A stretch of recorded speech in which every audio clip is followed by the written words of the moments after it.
Welcome to the Teach Different podcast. Steve and Dan Fouts here to mull over a quote by John Lewis, famous civil rights activist, represented a district in Georgia for 33 years, part of the Freedom Rides, just a very prominent figure within American history, really, in the 20th century. Here's his quote: "Never ever be afraid to make some noise and get in good trouble, necessary trouble. Never ever be afraid to make some noise and get in good trouble, necessary trouble." We're going to work the Teach Different method on this quote and see what we can come up with. So, Steve, what's your interpretation of this? How would you put this in your own words? If you're in a bad system or you're in a place that isn't just and treating people well, and you're silent, you're complicit, you're buying into the bad system, you're making things worse. But if you make noise and you work to change something that should be changed, that's going to, number one, take courage. And then you're going to get in trouble. People are not going to like what you're doing, and you're going to put yourself at risk because the system is not the way you want it. You're trying to change something. So that's what this says to me. Yeah.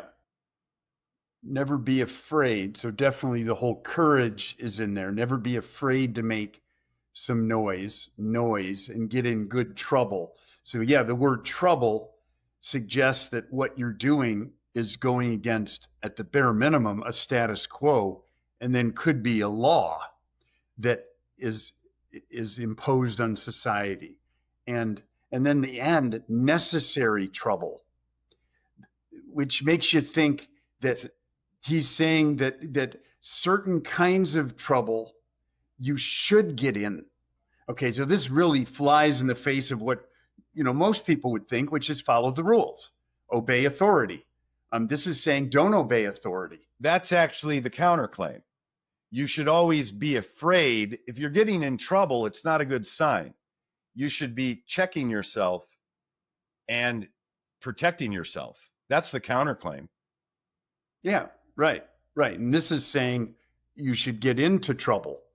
The trouble is necessary if you feel wronged. Certain kinds of trouble is necessary for advancement. You shouldn't be afraid of that. Yeah. There's other types of trouble that are not good, for anyone. And I think he would probably acknowledge that. I think he's alluding to, obviously, the struggles of the civil rights movement and, from a marginalized population perspective. That's what he's talking about here, but I'm reading into it. He's not saying all types of trouble are good. And he's just saying there's certain types that you shouldn't be afraid of because they're necessary. They're almost inevitable. They're good. They're good. It's good that you're in trouble. You're making an impact, because systems will not change unless people break them and movements, reframe them. So this is I don't know if you could call it revolutionary. It is somewhat revolutionary. I've got an immediate application to this from the current events, with the violence that we just saw last week, and how, the person that lost their life was speaking out and was very open and challenging of other people's opinions. And not everyone agreed. You're referring to Kirk? Yeah, Charlie Kirk. Not everybody agreed, obviously, with Charlie Kirk, and he rubbed people wrong. But, he was expressing a voice. He was expressing a freedom. He was creating a bit of trouble in other people's minds that weren't ready to hear what he had to say. He didn't create, physical trouble. He didn't threaten people, but sometimes the words really get at people. And if people perceive it as trouble, maybe it is. But the point being, That's good. Are you saying that that's good trouble according to this claim? I would love to trying have to, listeners weigh in. yeah, Is it? is trying to engage people in debate. That seems to me to be the kind of trouble that is safe It's in a a good, democracy usually. yeah. You can say things, you can have the courage, never be afraid to speak your mind. You might get yourself in trouble by what you say because other people will look at you and go, I disagree with you. But that's probably, It's not, I don't know. Yeah. it's not That's, physical harm. no. It's mental stimulation, mental challenge. Now, I'm going to give a Yes. counterclaim to that, though. And that's this. There's a way of talking where you really can demean people and, be a bully and say things, whatever you want to call it, all the racists, like whatever words people use that are negative in connotation of the way people talk, that can, although it doesn't create physical harm, it can create, Emotional obviously harm. a reaction. It can create a reaction or emotional harm. Yeah, that's real. That's real. They say sticks and stones may break my bones, but words will never hurt me. I think that has a counterclaim. Sometimes words are the worst, and Yeah. that we can get over our physical challenges.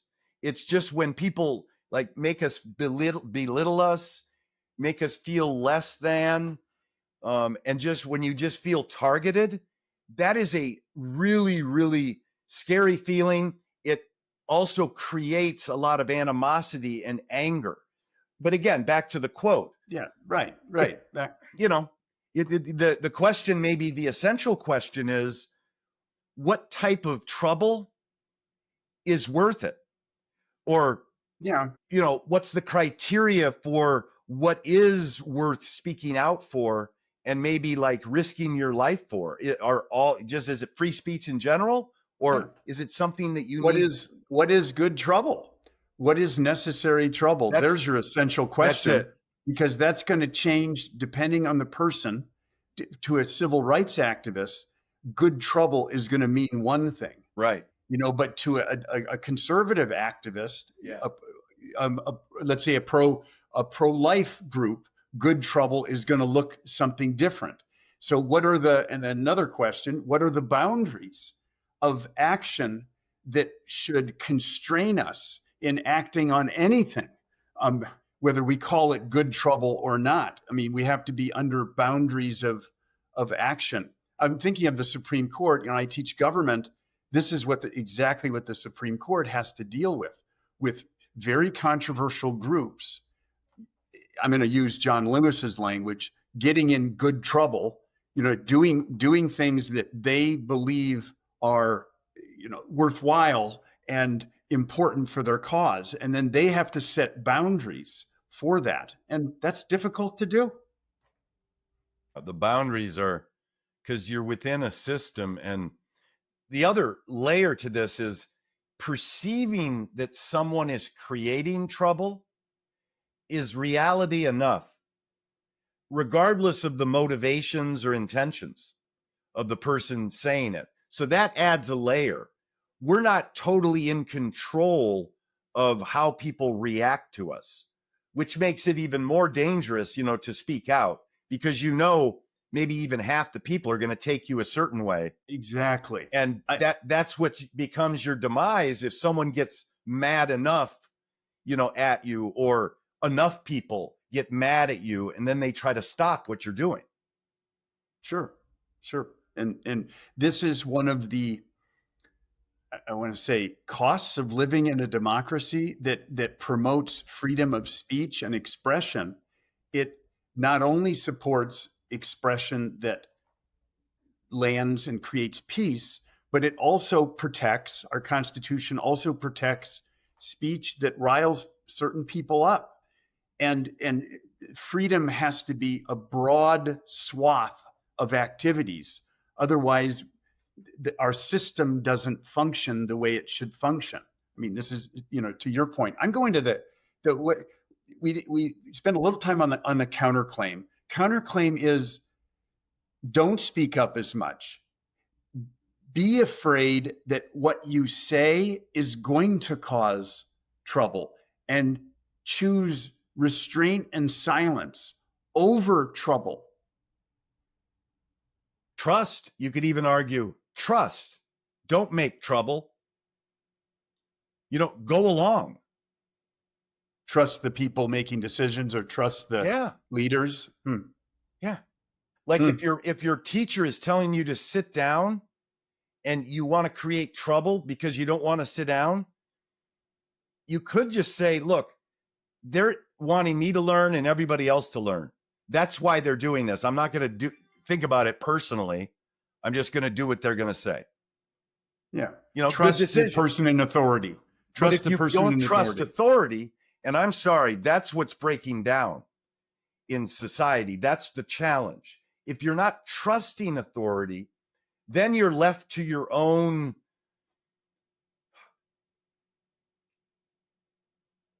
trouble, because you're gonna be thinking the worst of people, and no one's there to have your back. And if you don't trust the system, so this is what's difficult right now for us. We're all thinking that we're threatened, and everyone's angry, left, right, but it's the trouble that each is causing for the other is perceived in certain ways, and it's very tough to get at what this is. But you have to understand it. Never, ever be afraid to make some noise and get in good trouble, necessary trouble. A word came out of this now that I've read it again, related to the claim. And that is, another way to say the claim maybe is, conflict is good. Sometimes. Right. Conflict can be good, is the claim here. And so a question, because conflict comes when you are making good trouble and challenging authority and doing things that you believe are just, that are going against unjust laws or whatever. And it really begs the question, how can we as a society use conflict for reconciliation and peace? How can we have conflict and also have peace and reconciliation and understanding at the same time? That's where I think the conflict has to be a conversation. Well, right. You need to set up ways where you talk and you're able to listen to other people, but it can't be disingenuous. It's got to be authentic, where you need to go there in the right spirit. You can talk and debate for 3 hours and not be any better afterwards. You just won, or thought you won. A conversation is not a debate, though. This is where you spill your guts and people give their own logic and you listen to it. And it's someone you don't agree with, but at least you understand them better. Like why they think the claim and the counterclaim. It's storytelling. It's kind of what we're doing. We're trying to do at Teach Different, is to hold the lid on disagreements and conflict. There you go. I mean, I know we're spinning off this quote to talk about Teach Different, but there's connections here. There really is connections. It's a good quote. It's got me motivated for the week. Yeah. John Lewis, never, ever be afraid to make some noise and get in good trouble, necessary trouble. Take care, everybody out there. The news has been difficult recently, and we just need to stay positive and know that we have so much more in common than we have different from each other. And we just have to keep talking to each other in ways that uplift our spirit and hearts. We can do it. Call it a fake war. There is no war. There is always Peace can be chosen and understanding, period. We are in control. Yep. All All right. right. Take care, everybody.